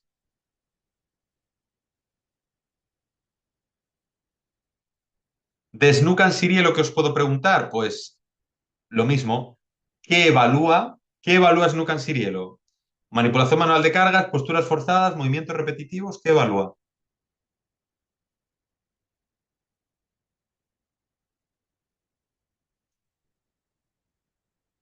Muy bien, Araceli, manipulación manual de cargas. De forma más concreta, empuje y arrastre, pero manipulación manual de cargas. Eh, ¿Cuáles son las 5 variables de este método? Pues tenéis transporte, o frecuencia de transporte, mejor dicho, distancia de transporte, altura de transporte, sexo y porcentaje o percentil poblacional. Si os preguntara en el examen por las 5 variables, simplemente citarlas. Frecuencia, distancia de transporte, altura, sexo y percentil o probabilidad o población afectada. Entonces, ¿qué es cada uno de ellos? no tendréis que decirlo, pero yo hago un refresco. La frecuencia es el número de veces por minuto o en el caso por segundo, incluso por hora, que se realiza este tipo de actuación. En la, en la, en la metodología nos habla de segundos, minutos y horas. Dice, pues una vez cada X segundos, por minuto o incluso por hora. La distancia de transporte, cuántos metros yo empujo o arrastro esta carga, la altura a la que yo agarro, tengo el asidero de esta carga, el porcentaje poblacional, el percentil de la población, si afecta al 90, al 75, al 50, al 25, al 10, y el sexo del trabajador, si es hombre o mujer. Una vez que, esto no es para el examen, pero una vez que yo he analizado un riesgo y tengo un nivel de riesgo en el que tengo que aplicar medidas, ¿cómo sé dónde tengo que aplicar las medidas? Pues en función de las variables. Si la distancia de transporte es muy grande, pues igual tengo que trabajar sobre la distancia de transporte para bajar el nivel de riesgo. Si el problema es la frecuencia, que hay muchísimas repeticiones, hay una grandísima repetitividad, pues igual tengo que trabajar sobre la frecuencia. Si la altura es desproporcionada, igual tengo que trabajar sobre la altura. Sobre lo que no vamos a poder trabajar es sobre el sexo. ¿De acuerdo? Esto es una medida totalmente inasumible desde una perspectiva de integración de la perspectiva de género, así como de la igualdad. Yo no puedo coger y determinar que la medida es que como el hombre puede levantar más peso, pues poner a hombres y quitar a las mujeres, ni muchísimo menos. Eso es una medida totalmente inaceptable, discriminatoria, como bien acaba de decir Jonathan, totalmente discriminatoria y que no sería aceptable en términos de, de prevención de riesgos laborales. Entonces, podéis trabajar sobre las óptimas, igual que en la NIOS, pues vas a poder trabajar sobre la distancia horizontal, la vertical, la frecuencia, el ángulo de asimetría, el tipo de agarre, pero no vas a poder trabajar en si es hombre o mujer. Y fijaos que hemos visto que para hombres se puede levantar más carga que para mujeres, pero eso no legitima que yo pueda implementar una medida relacionada, orientada y tendente a quitar un sexo para poner al otro. Eso está totalmente fuera de lugar y no cabría a aceptación en una medida preventiva. Vale, si no tenéis dudas, continuamos. Tenéis la metodología de Liberty Mutual, la de eh, Material Manual Handling, si no recuerdo mal, que es la de la NTP 1212, que también salió a finales del 24, en este caso en diciembre, y que básicamente nos da una manera de hacer el cálculo del NIOS un poquito más limpia. De NIOS no, del Snook and Sirielo, más limpia porque al final usa una ecuación que lo que hace es ajustar a una tabulación la posibilidad de tener una variable y esta variable poder ajustarse sin necesidad de tener que hacer esa interpolación tan poco elegante que hacíamos en, en el NIOS. Sencilla, pero poco elegante. Esto es como cuando uno en matemáticas le dicen, puedes hacerlo con la cuenta de la vieja, con una regla de tres. Bueno, pues puedes obtener resultados matemáticos con una regla de tres, pero igual no va a ser tan elegante como sacar estos cálculos dándole alguna vuelta con algún cálculo lógico. Vale. Marina pregunta si la interpretación de resultados la tenéis que saber de cara al examen. Interpretación de resultados no, por esto no os voy a preguntar en el examen.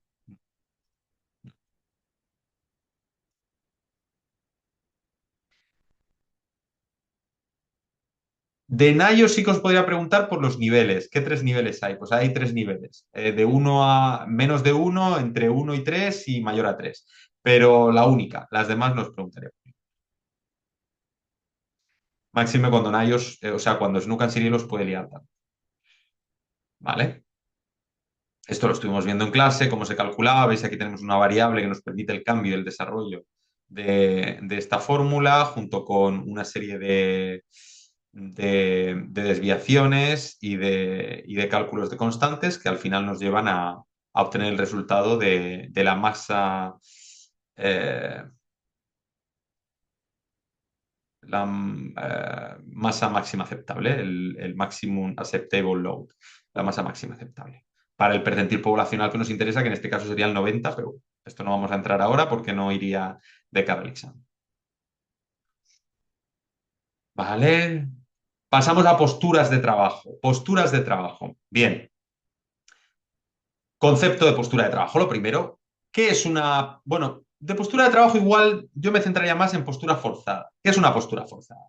Pues vamos a considerar una postura forzada aquella postura que supone que hay varias partes del cuerpo que están en una fuera de la zona neutra de una forma extrema. ¿Qué quiere decir esto? Que si yo tengo la mano y la muñeca la tengo en flexión o extensión, esto no llegaría en principio a ser una postura forzada. ¿Cuándo pasa a ser postura forzada? Cuando es una hiperflexión o hiperextensión, cuando lo llevo al extremo. Recordemos otra vez el tema de los extremos. Cuando me lo llevo al extremo es cuando conllevo el riesgo de sufrir una postura forzada.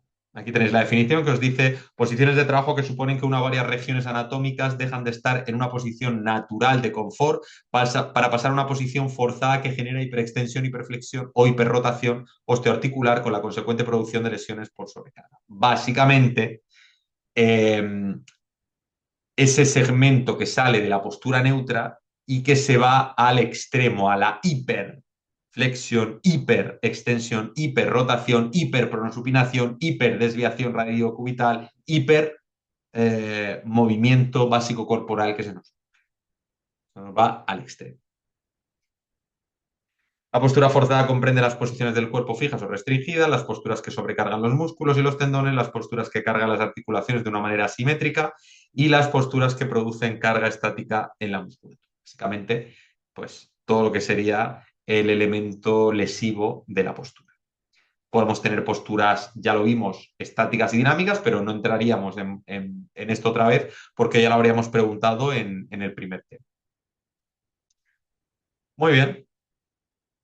Lesiones más frecuentes, ya os dije que de aquí, con que os aprendáis 3 o 4 si era suficiente. Tendinitis, tenosinovitis, epicondilitis, epicondialgia, dedo en gatillo, síndrome del túnel de Gullón, del canal de Gullón, síndrome del túnel carpiano. Cualquiera de estas nos sirve. Y os va a servir igual en posturas forzadas que en movimiento. Metodologías, me las habéis dicho antes, OWASP, REBA, RULA, ROSA. Bien. Del REBA, ¿qué os podría preguntar del REBA? Pues os podría preguntar, primero, ¿qué evalúa el REBA? ¿Manipulación manual de cargas, posturas forzadas o movimientos repetitivos? ¿Qué analiza?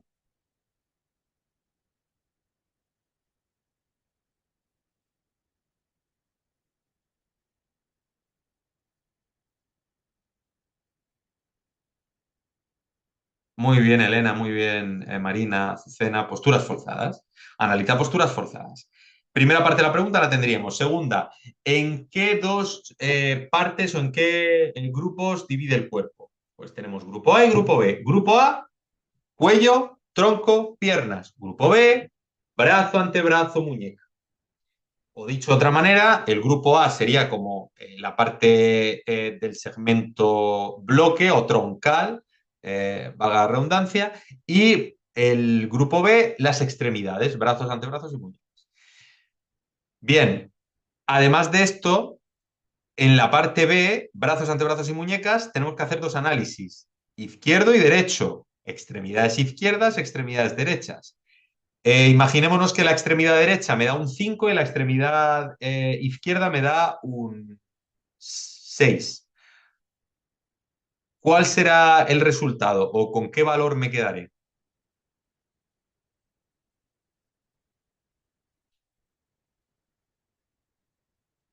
¿Me decís? Yo tengo que evaluar la mitad del cuerpo, la otra mitad del cuerpo, ¿con qué valor me voy a quedar? ¿Con el 5 o con el 6? Muy bien, con el peor, como dice Laura, con el 6, con el más desfavorable, el mayor, como también comenta Elena. En este caso evalúo los dos, pero me quedo simplemente con el resultado más desfavorable y aplico medidas en base a eso. Muy bien.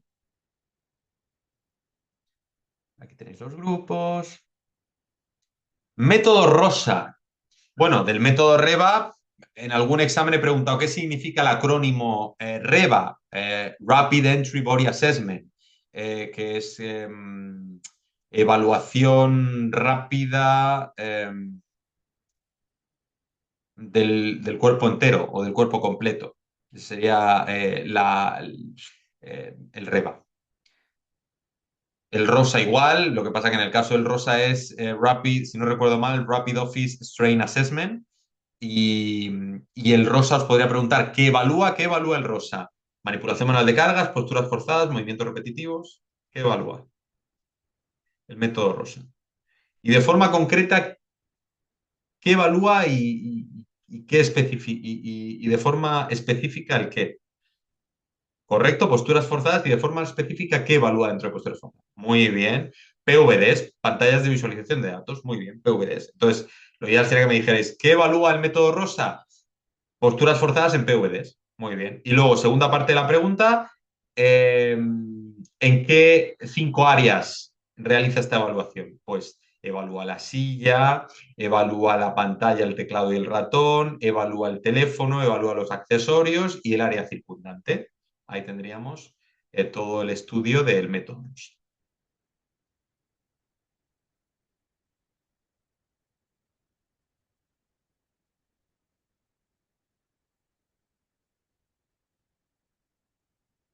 Aquí nada.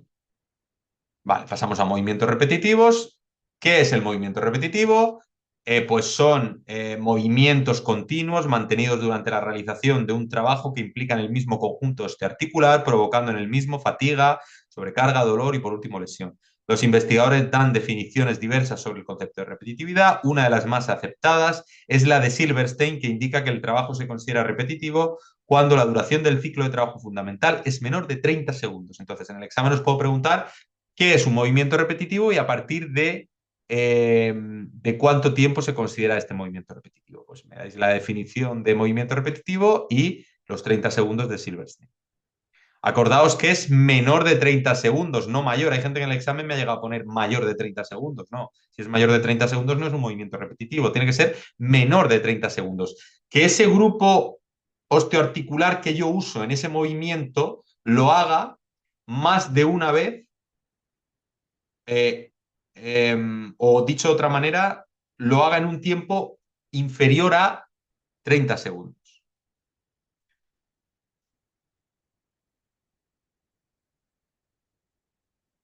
o más pues,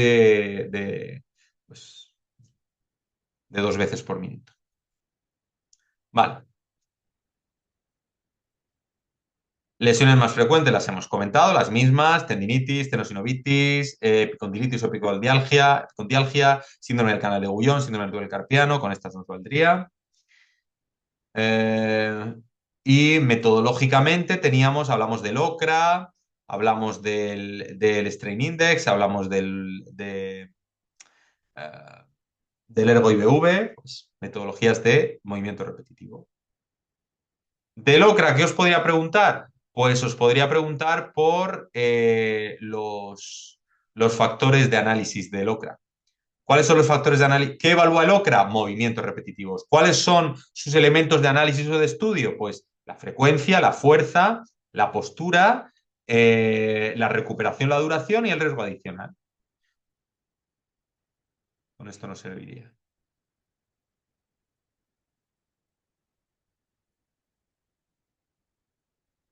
Y del Ergo IBV os podría preguntar qué evalúa movimientos repetitivos y cuáles son las áreas de análisis. Pues son el cuello, los brazos y las muñecas.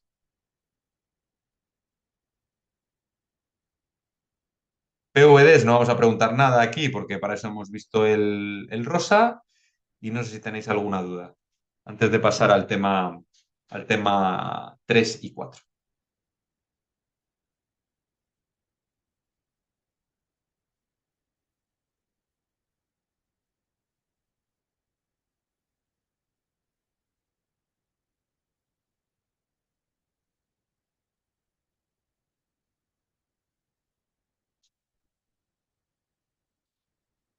Genial. Pues seguimos adelante. Voy a compartiros.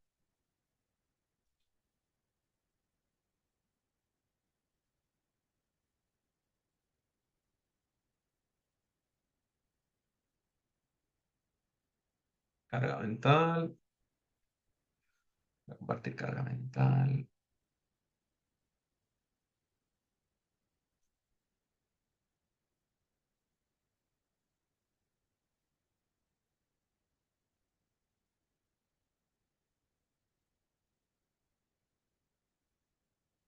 Venga. Carga mental.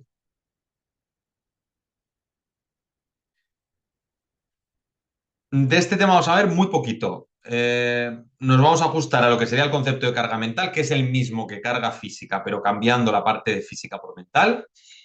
Y la sobrecarga cualitativa, cuantitativa, subcarga cualitativa, cuantitativa. Y poquito más. ¿Qué tenemos de este tema? Carga mental, que dijimos que la carga mental era el conjunto de requerimientos, de exigencias, en lugar de físicas, mentales, cognitivas o intelectuales, asociadas al trabajo, como consecuencia del trabajo o a lo largo de la jornada laboral. El grado de carga mental va a depender de qué dos cosas. Pues va a depender de mi capacidad de respuesta y va a depender de la exigencia de la tarea. Si la exigencia de la tarea es más alta que mi capacidad de respuesta, fatiga mental. Si la exigencia de la tarea es más baja de mi capacidad de respuesta, estado óptimo. Si la exigencia de la tarea está muy, muy, muy, muy por debajo de mis capacidades, también puede haber fatiga mental por subcarga. Y ahora vamos a ver los dos conceptos. Sobrecarga mental cualitativa y cuantitativa y subcarga mental cualitativa cuantitativa. ¿Cuándo se produce una sobrecarga mental cuantitativa? Cuando la cantidad de exigencia está muy por encima de mis capacidades. ¿Cuándo se produce una sobrecarga mental cualitativa? Cuando la dificultad de la tarea está muy por encima de mis capacidades. En un caso la cantidad, en otro caso la dificultad. ¿Cuándo se produce subcarga mental cuantitativa? Cuando la exigencia de la tarea está muy, muy, muy, muy, muy por debajo de mis capacidades. ¿Cuándo se produce, en cantidad, quiero decir, la cantidad? ¿Cuándo se produce subcarga mental cualitativa? Cuando la dificultad de la tarea está muy, muy, muy por debajo de mis capacidades. Entonces, todo depende de si es por arriba o por abajo y de si es cuantificable o no cuantificable, es decir, si es de cantidad o de dificultad. ¿Dudas que tengáis en relación a la carga de trabajo mental y a la sobrecarga y subcarga mental, tanto cualitativa como cuantitativa?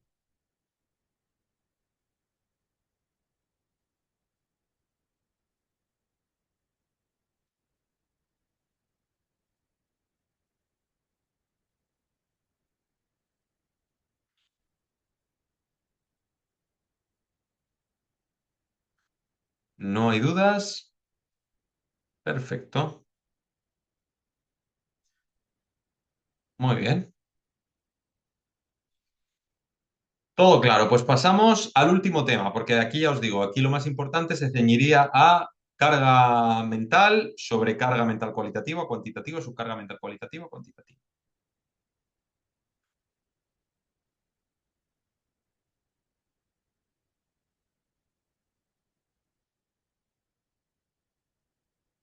Compartir la última presentación, condiciones ambientales.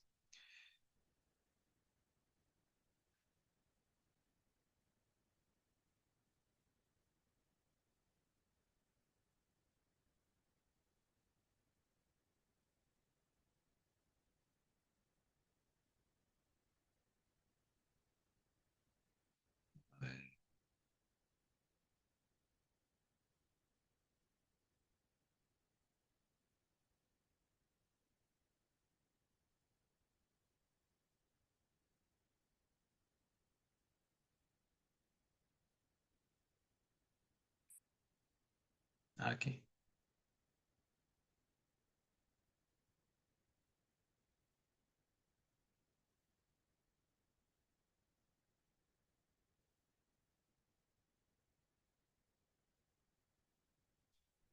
Venga. Condiciones ambientales. Ánimo que ya nos queda muy poquito. Condiciones ambientales. básicamente os podría preguntar por qué son las condiciones ambientales. Ya lo estuvimos viendo en la última clase, las condiciones ambientales son las relacionadas con la temperatura, humedad relativa, velocidad del aire, iluminación, mm, ruido, vibraciones.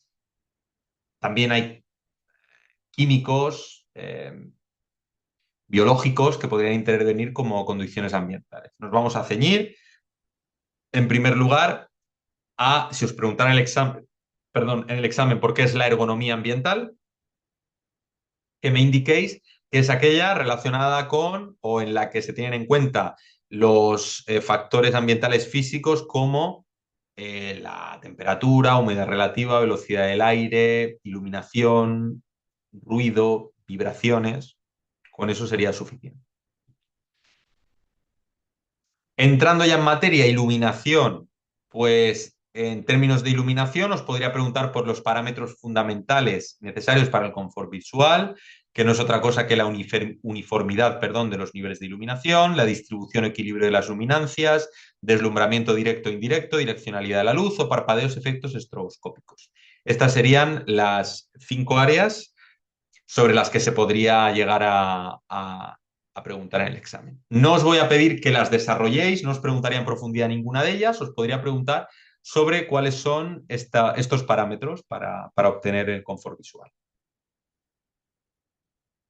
Ya estuvimos explicando en la última clase qué era cada uno de ellos, o sea que en principio esto estaría meridianamente claro.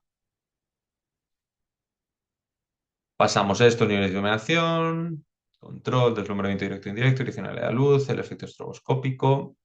Bien, otra posible pregunta de examen sería, ¿qué es la fatiga visual?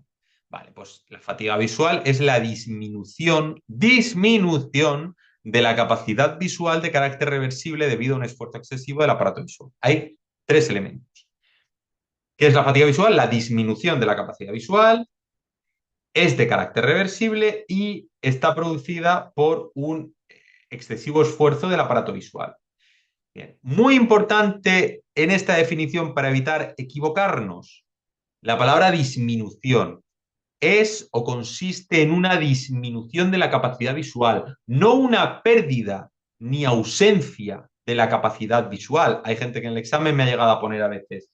Es cuando se produce la ausencia o la pérdida de la capacidad visual. Eso es la ceguera. No podéis ponerme la pérdida o la ausencia de la capacidad visual. Si me ponéis eso, os daré por mala la respuesta. Entonces tenéis que poner de forma clara disminución de la capacidad visual de carácter reversible y debido a un esfuerzo excesivo del aparato visual.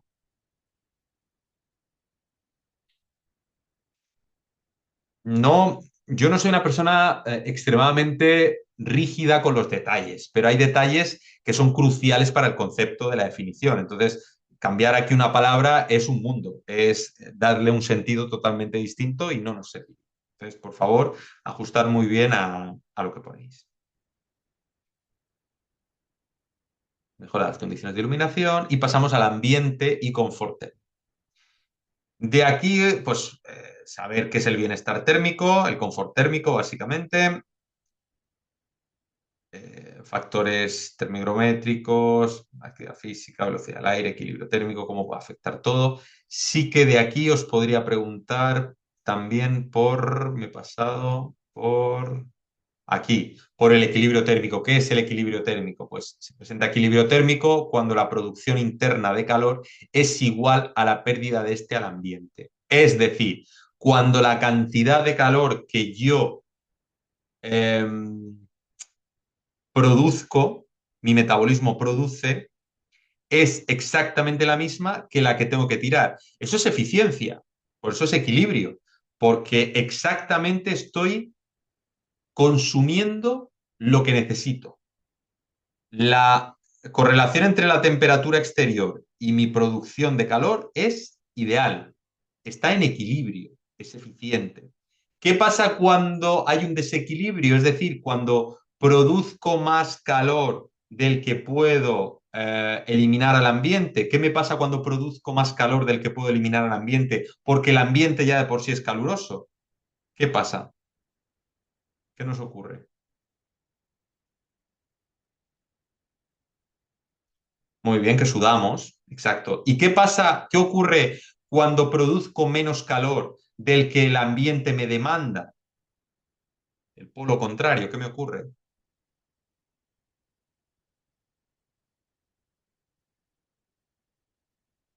Correcto, se tiembla, se pasa frío. Estamos en una situación de disconfort térmico por frío. Vale, perfecto. Luego tenemos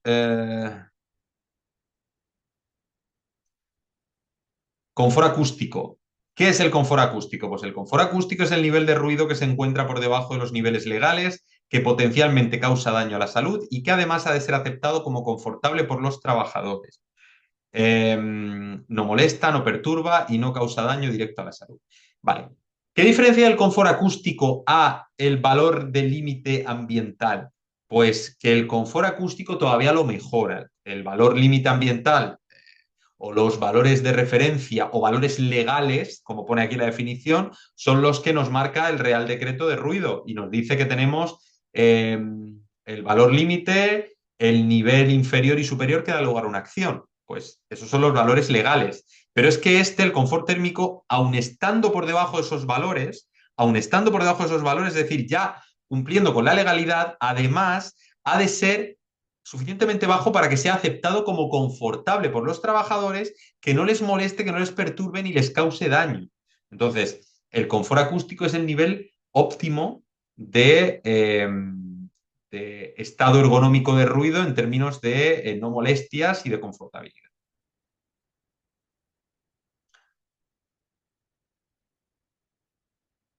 Luego tenemos la calidad del aire en los interiores, que de aquí yo me centraría en el síndrome del edificio enfermo y de forma concreta en los cuatro factores o cuatro características comunes que se dan en los edificios enfermos, como son eh, inadecuada ventilación, forzada y con zonas inadecuadas o contaminadas de aire, baja calidad de los materiales, ventanas eh, no funcionales, no practicables o incluso inexistencia esta apertura de ventanas y uso de materiales textiles en suelo y paredes. Estos os recuerdo de la última clase que eran los elementos que podían hacer que un edificio pudiera generar enfermedades relacionadas con eh, medio de la palabra, con reacciones sensibilizantes, asma laboral o incluso lipoatrofia asociada normalmente al material textil y a los campos eléctricos que se hayan podido generar por la fricción. De aquí no os preguntaría nada más. Esto ya lo habéis tratado con Gloria y con Yolanda. Ya está.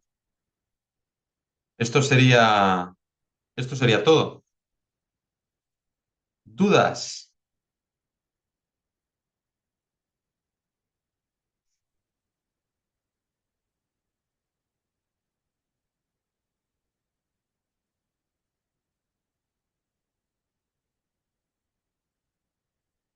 Vale.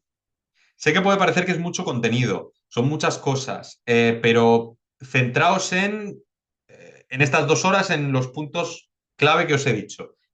Si lleváis eso bien, el examen lo tenéis, ¿eh?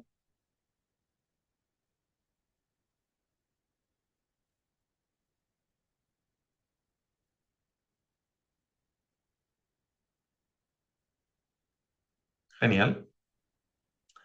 Perfecto, pues si no tenéis ninguna duda, lo dejamos. Si en algún momento surge alguna duda. Ah, sí, perdón, Laura, las diapositivas de los casos. Me lo apunto. No os lo mandé al final, es verdad. Bueno, lo subí, pero me dio error la plataforma y no lo volví a reenviar. Ok. Gracias a vosotros, Oscar, por vuestra colaboración. Ha sido un gustazo. Eh, Se agradecen las clases en las que interviene la gente y en vuestro caso ha sido bastante positivo. Si tenéis alguna duda, eh, sea o no vuestro tutor, me podéis escribir a mi correo electrónico relacionado con la ergonomía y lo vemos sin ningún tipo de problema. Muchísimas gracias a vosotros. Esto no es una despedida, seguro que nos vemos en los tribunales cuando tengáis que presentar vuestro TFM, así que en aquellos casos en los que nos veamos, pues será un gusto volver a saber de vosotros. Me alegro muchísimo lo que estáis poniendo en el grupo, de verdad que sí es de agradecer. Uno se esfuerza todo lo que puede, pero cuando se ve que hay un buen feedback y la gente está contenta, pues le dan más ganas de esforzarse. Así que os agradezco muchísimo, muchísimo vuestros comentarios. Os pido también que pongáis, que hagáis la encuesta de valoración, por favor. Cuanta más gente participe, mejor. Y lo dicho, muchísimas gracias y de verdad. Insisto, me escribís al correo, no lo he puesto, lo pongo en el chat otra vez. Iván.hernandez@ufv.es. Me escribís, a ver qué se me ha colado.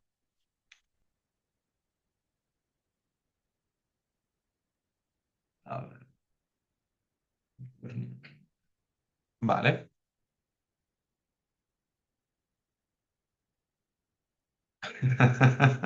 Dice Oscar, nos vemos en los tribunales. ¿Cómo suena eso, eh?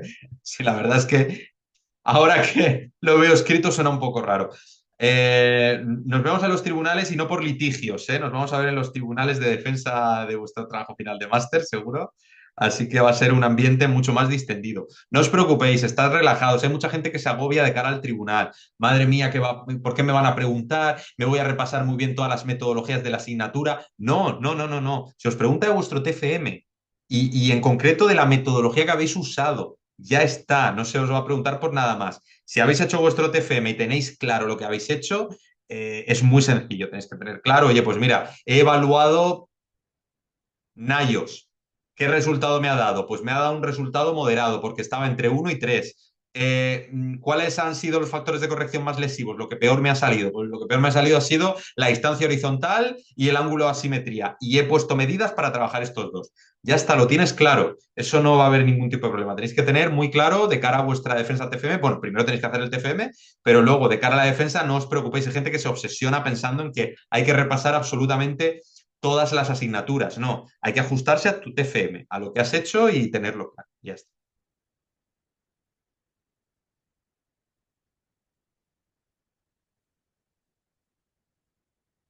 Muchísimas gracias, Marina. Un gustazo. Un gustazo. No, no, Oscar, no es un examen general de todo el máster. La defensa ante el tribunal es única y exclusivamente de vuestro TFM. Ahí tenéis que defender vuestro TFM con las preguntas que os vaya a hacer el tribunal evaluador. Los profesores que estemos, seremos dos profesores, siempre somos dos profesores distintos a quien ha sido vuestro tutor. Por lo tanto, si yo he sido vuestro tutor, no estaré en el tribunal. Si no he sido vuestro tutor, muy probablemente esté en el tribunal. Y se os harán preguntas relacionadas con única, exclusivamente con vuestro TFM y muy concretas. De higiene, ¿qué has hecho? Ruido. ¿Qué estrategia de medición has usado? Pues he usado la estrategia de la tarea porque era un puesto de trabajo móvil o no móvil, o porque lo explicáis, lo desarrolláis. Y luego, ¿qué resultados has obtenido? Pues en el equivalente diario me ha salido con la incertidumbre 84 decibelios. ¿Y eso qué significa? Pues que estoy por debajo del valor límite y por debajo del nivel inferior que da lugar a una acción. Que no va a ser el caso, que tendréis que estar por encima para poder aplicar medidas, pero tiene que ser algo muy aplicado específicamente a vuestro TFM. Vale, Jonathan pregunta por los métodos de evaluación que se valoran con menor nota y cuáles son los que más nota en el TFM. En materia de ergonomía, ¿vale? Vale. En materia de ergonomía vamos a valorar los métodos que más complejidad tienen. ¿Cuáles son estos métodos? Nayos, principalmente Nayos. Podéis hacer el simple, pero hacer el Nayos. O hacer el OCRA, por ejemplo, que es el checklist, que tampoco, pero ya es más complejo que el REBA, el ROSA, el RULA, el OWASP. Estos son métodos más sencillitos. Y Y en empuje o arrastre, pues más que hacer el Snook and Sirielo, que al final es una tabla con interpolación, lo ideal sería hacer el de la NTP 1212. Este sería el más complejo. De hecho, yo creo que este es el más complejo, ya que igual en clase no lo hemos profundizado más y os puede resultar más difícil. Pero con hacer un IOS ya se os valoraría más positivamente que, por ejemplo, un REVA. Un REVA es muy básico. Un REVA es muy básico. Pero ojo, si hacéis un REVA muy bien hecho, en lugar de meter una postura, metéis, o un fotograma, metéis 8 fotogramas de análisis, le metéis imágenes con cálculo de ángulos y lo hacéis muy bonito y lo maquetáis bien, le ponéis un lacito arriba muy bonito, es decir, que se vea que está trabajado, pues también se puede valorar positivamente. Pero evidentemente hay metodologías que tienen mayor valoración como son todas las otras en detrimento de estas como el REVA o el ROSA o incluso el Snook and Sirielo con la interpolación. Sí, Óscar, en el tribunal y en el TFM normalmente el 99% son profesores que habéis tenido. A veces algún otro profesor que echa una mano, que no ha estado, que forma parte del personal docente del máster, pero que igual no ha dado alguna clase, pero suele ser raro, suele ser más eh, personal, docentes que os han dado clases. Hay de todo, ¿eh? También tenéis a compañeros que están en tutorías, que no dan clase y luego revisan TFMs también, o están en el tribunal evaluador. Pero hay muy poquitos. Los que más son los que os hemos dado clase.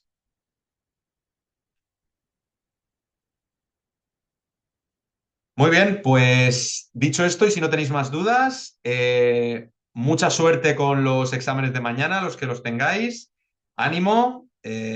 Ya estáis acabando las asignaturas, ya tenéis finquita de ergonomía también. Y cualquier duda que tengáis, insisto, me escribís al correo. Y muy buen fin de semana a todos también. A vosotros. Hasta luego.